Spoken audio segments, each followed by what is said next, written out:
Hello students, first and foremost let me congratulate you on your decision to acquire a professional degree.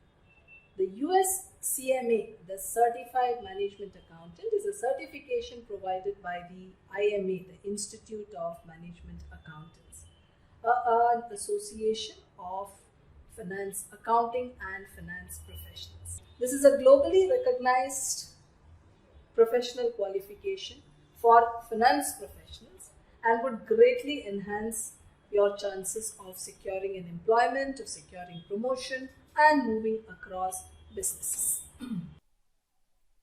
The US CMA course, the US CMA certification course is split into two parts. Part 1, that's financial planning, performance and analytics, and part 2, that's strategic financial management.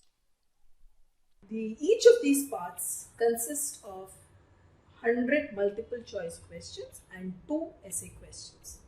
The multiple choice questions, for the 100 multiple choice questions, you have 3 hours and you have half an hour each for the 2 essay questions.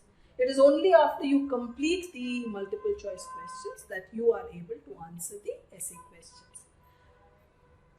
You would be eligible to answer the essay questions only after you get at least 50% of the MCQs correct.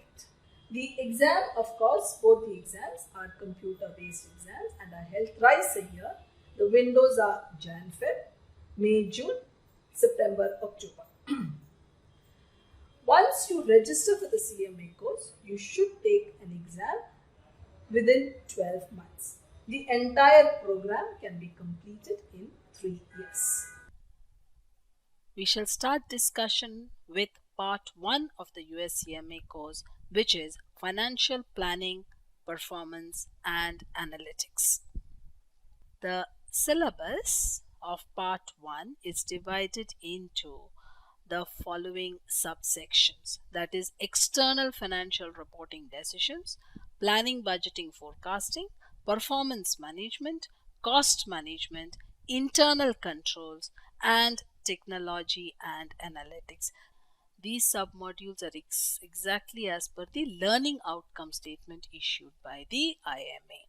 Section A is external financial reporting decisions, which largely that means you are concerned with making financial statements, reporting to the outsiders, maybe the shareholders, the lenders, the employees, etc. etc. Now what does it mean? When you are talking of financial reporting, largely it is accounting based. You are talking of accounts, how financial statements are prepared, how an income statement is prepared, how a balance sheet is prepared, cash flow statements are prepared, etc. Now, having said this, let me assure you students that you do not need to have a prior knowledge of accounting in order to do this course. Non-finance people with non-finance background, no knowledge of accounting, no knowledge of finance and no knowledge of cost accounting can also take this course. We have discussed all concepts and started from the basics. So first is financial statements. B is actually it's external reporting, let me say. Second is planning, budgeting and forecasting. Again, very interesting. When you're talking of planning, it is strategic planning not for tomorrow or day after, planning not for this year, planning but maybe for the next 20 years. You're talking of the mission and the vision of the organization. Planning, the strategic planning, the budgeting again, this entire plan for 20 years. Hence, the plan may be broken up into shorter plans. What do you achieve in 5 years in order to achieve what you intend to achieve in 20 years? Therefore, what do you intend to achieve in 1 year so that you can achieve your goals in the next 5 years? So on and so forth. That part of it would be budgeting and of course forecasting, because in order to budget, in order to plan so much ahead, you need to have certain idea of forecasting. So that's a little bit of statistics involved there. Next you have section C, which is performance management. How do you assess the performance and how do you manage it? How do you ensure you're always on the right track? Section D is cost management. You have all cost concepts, costing systems, introduction to costing systems, and what can be done in order to minimize costs. Finally, we wind up with internal control, section E. What is your corporate governance? What are the risks involved? What are the system risks involved? What are the other risks involved? And what controls are put in place in order to assess these risks? Now, when you look at this entire syllabus, you see it seems to cover accounting, it seems to have financial analysis, it seems to have some of statistics, right? There are so many areas. The beauty of this course, students, is that it is vast in the sense it covers all aspects of finance and management practice. At the same time, it does not go in depth into any one particular topic. You are not training to be a particular accountant or a particular analyst. It gives you tools, it gives you certain tools which would help you in a managerial position. It gives you an idea of financial accounting, it gives you an idea of financial analysis, it gives you an idea of management practices, all that you need in order to be in a managerial position. Right? What are the sub-modules now? If you look at section A, it consists of, when I say this is how we have broken up. It says section A itself is very vast. So we have made certain sub-modules so that it's easier for you into small chunks in order to proceed step by step. So we have financial statements, we have revenue recognition, valuation of assets and valuation of liabilities. Now what does that mean? Remember, making of the financial statements, understanding what is revenue, how to value your assets, liabilities, etc. has to be in a certain pattern. It has to follow the US GAAP. What is GAAP? GAAP, that is generally accepted accounting principles. So you get introduced to this, how these are applied, what is the form, what is the presentation, what is the idea behind having these principles and how you apply them. Right? Now this accounts for 15% of the total marks, but the area is slightly vast, and if you don't have an accounting background, I would say that it would actually cover 25% of the course in terms of the effort that you need to put in. Right? Now what about the next one? Next one is planning, budgeting and forecasting. You have strategic planning. Remember, strategic planning I told you is about the mission and the vision, maybe 20 years hence, right? Then you break it down into budgeting, budgets for a month, budget for a year, maybe 6 months, for a quarter, for a month, and so on and so forth. How do you make budgets? What are the methodologies, etc. The annual profit plan, top level analysis. It's all strategic planning, mind you, is a top level function. So how is a vision, how is a mission arrived at, and how do we work towards achieving the same? Several management philosophies, and of course budgeting, as well as finally we wind up with forecasting techniques. As I said before, certain stats is involved, largely because if you are going to visualize something for the future, you also need to forecast. You do not have control over your environment, and while your forecast may be right or wrong, it should not be just a guess. There should be some scientific principles behind the forecasting. Right? Then we come to performance management. Interesting. This is variance analysis. What is variance? Variance, as the name thing, is varies from something. Varies from what? You set the standard. You decide this should be your profit, this should be your revenue, this should be your cost. But when there is actual performance, there could be a variance, a difference, and that would be variance analysis.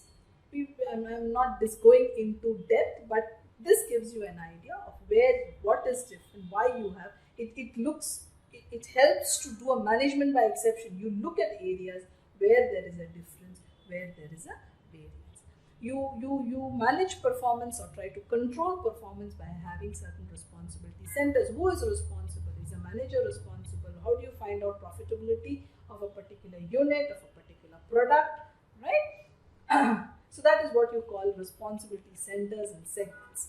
and of course different performance measures. How do you measure the performance of these different centers, or is it managers, or is it units, or is it products? So this is performance management. Next we do cost management.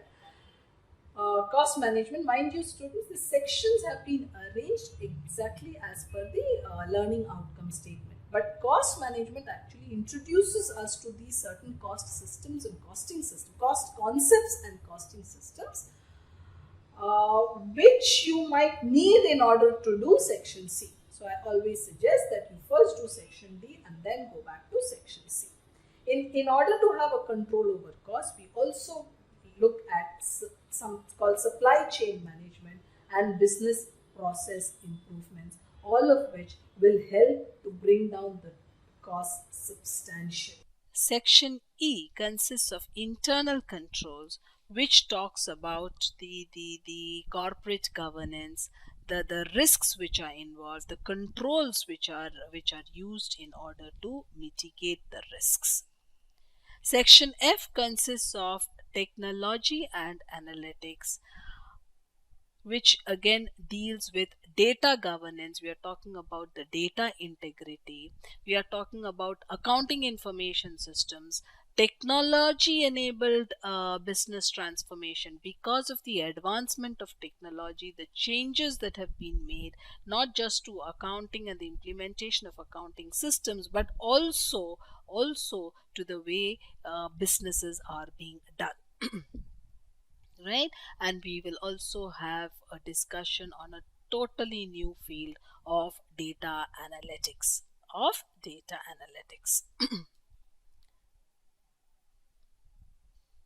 Part 2 of the US CMA course consists of strategic financial management. This strategic financial management, that is the name of part 2, that the syllabus consists of financial statement analysis, the corporate finance, right? Decision analysis, risk management, investment decisions, and professional ethics.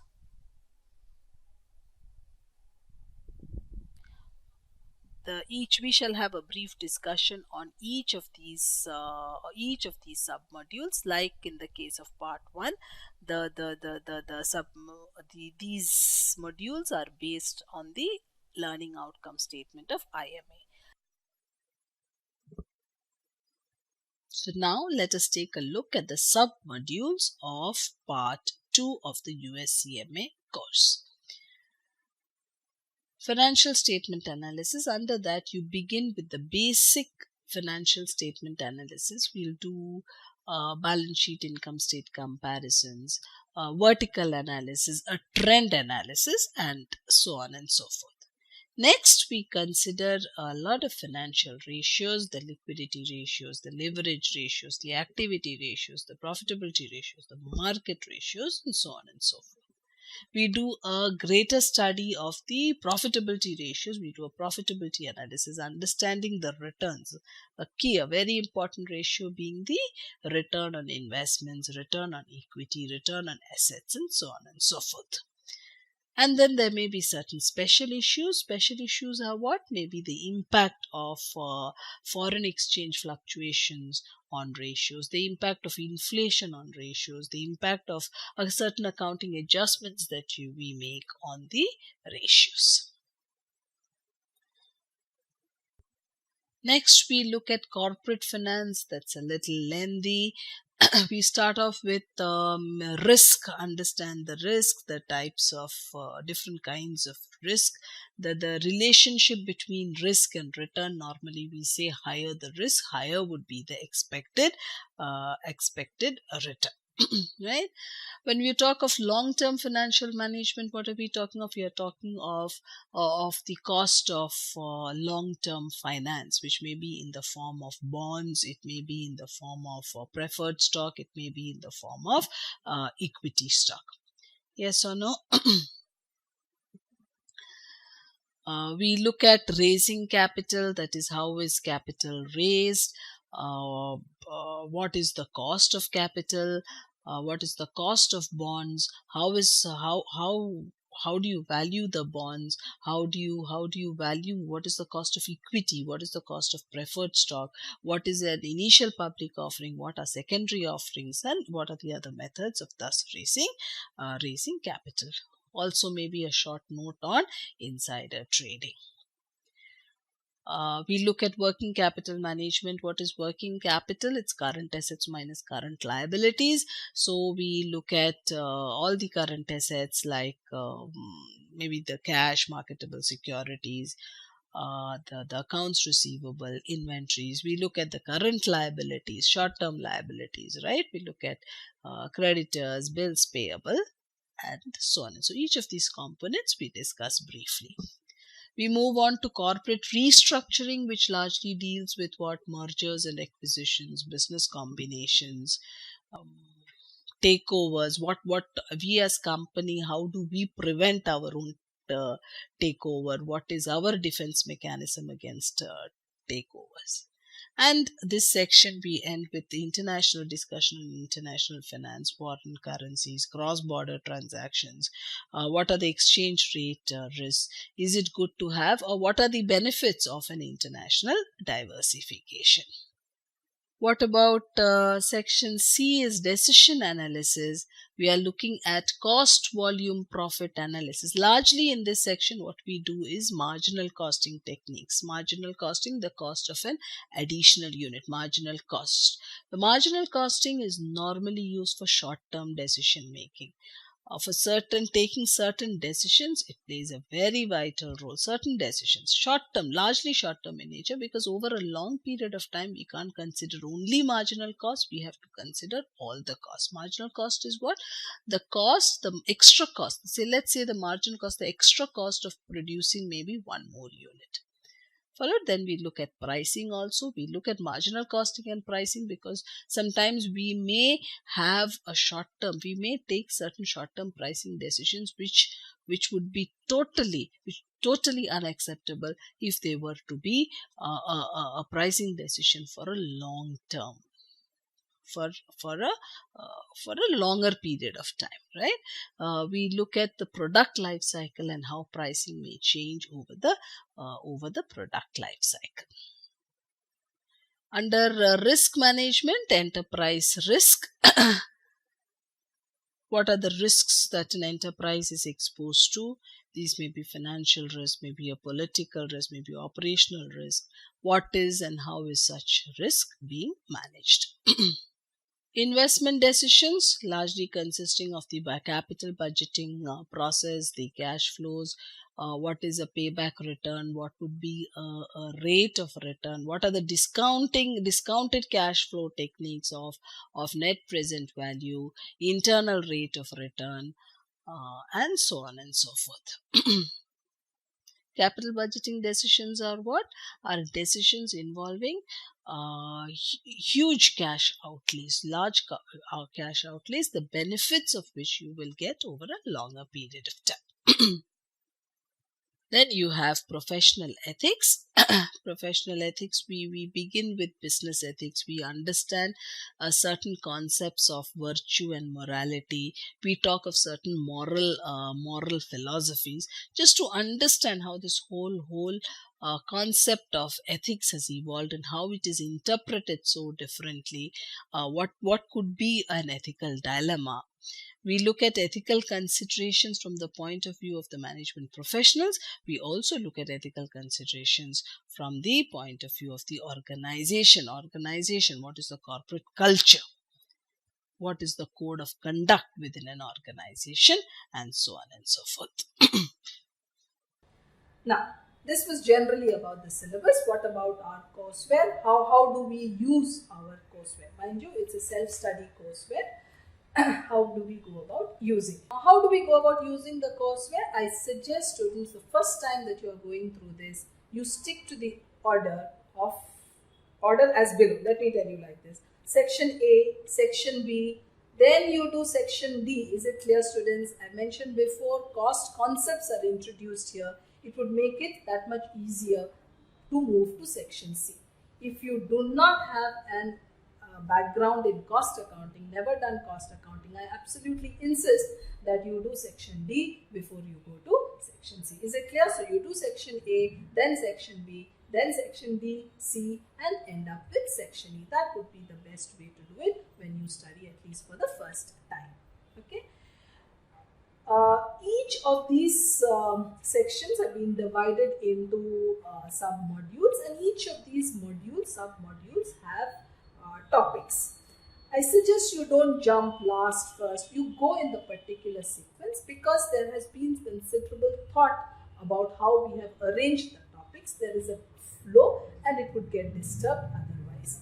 So try to follow. The first time study, at least I request you stick to the sequence of the sub-modules. The videos, of course, can be viewed any number of times. Take your time. It is, I repeat, self-study. While I am there speaking to you, telling you, somebody is guiding you, it is only a guidance. It is absolutely your absorption of the material. Do not rush. Mind you, you have to assimilate the knowledge. It is not about simply watching. It's not a movie or a cricket match that you are watching.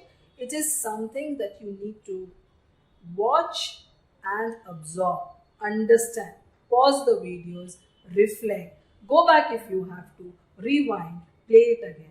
Ensure that you understand the concept, and we have tried as far as possible to start from very basic concepts, so that if you're clear conceptually, we believe that any kind of question you will be able to tackle. So instead of getting into complicated questions, you understand the concept, be clear. Once with that clarity, you will be able to see through, solve any problem, any question. Clear, students? Now, all of you will be sent a physical book, which is nothing but a compilation of all the slides, all that is being discussed during the courseware. It becomes handy if you have a physical thing. If you're not able to switch on your laptop, mobile and view the course, there is a handbook in hand for ready reference. What we suggest is that when you go through the course, you also keep this book next to you, so that you can make your notes, what is not there in the particular slide, because many things are being spoken to you, being told to you. What you find interesting, tough, or a point you think is worth recollecting again, you make those notes in the particular handbook, in that particular workbook, while watching the videos. What I also sometimes suggest is that you can use post-its, at certain areas. Maybe when you do a question, it is tough and you want to come back to it. You flag it with certain post-its. You can flag what you want to revise. Certain pages may have summaries. You have summary of the entire lesson, or a summary of the particular sub-module we have done, or a summary of the ratios, all ratios, all formulas, they are at one place. You might want to, that may be a short, quick revision. So you could put a post-it there, flag it. These different post-its could have different colors. Yellow may be depicting all the tough questions. The pink papers may be depicting what you need to refer again. Maybe blue paper would reflect what you do at the last minute, just before you go for the exam. You want to do something just the previous night. They may be last minute revisions, LMR, right? You could have colored post-its. Use it. That handbook, the workbook can be very handy. Use it to your advantage. Next, students, what about the question solving? This should be your most important tool. Now, how has the course been designed? We take up a few concepts, explain the concepts, right? Maybe sometimes with examples. And then we have a short quiz of 10, 20, 25 questions in order to test the understanding of those few concepts that we just covered, right? When you take this quiz, how do you take the quiz? Again, you don't just play it. The question is asked, please pause, please try to answer the question on your own. It does not matter that you make mistakes. Make an effort to attempt.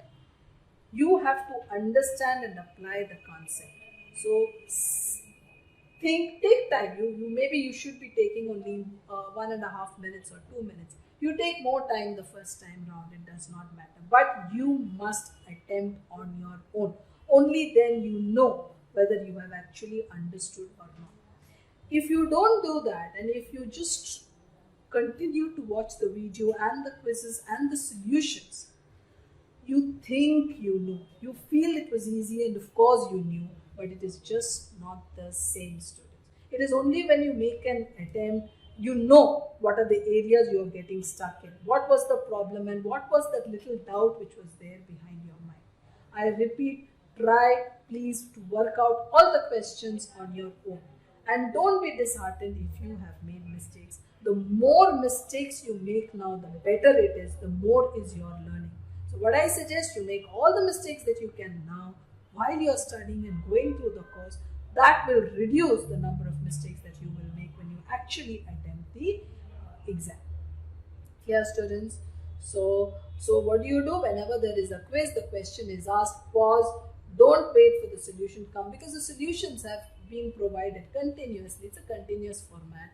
We don't pause for you, so you pause the video, make an attempt, and then when you have made a mistake, if you have made a mistake, try to understand why you made the mistake and why the answer that we have provided should be the right answer. What was your doubt? What was your confusion? Why did you make that mistake? That's how you learn better. That's how you assimilate. Is it clear? And if you see that the question, or you're not able to answer those questions at all, most of them are wrong, somewhere you've not understood, go back, students. The video is there in your hands. Go back, understand. Go back, understand the whole concept once more, and then again apply your mind.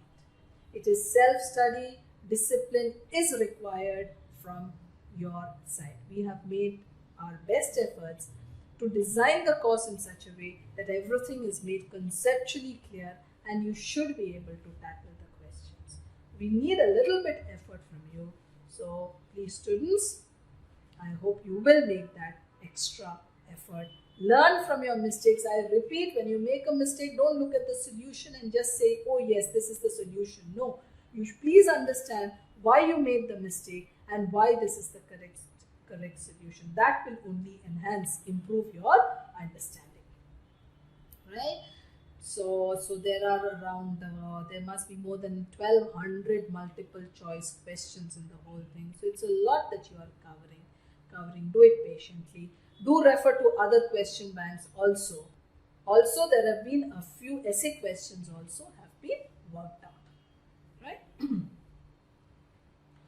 This is a sample question of the MCQ format, and so also another sample question of the essay kind of question, right?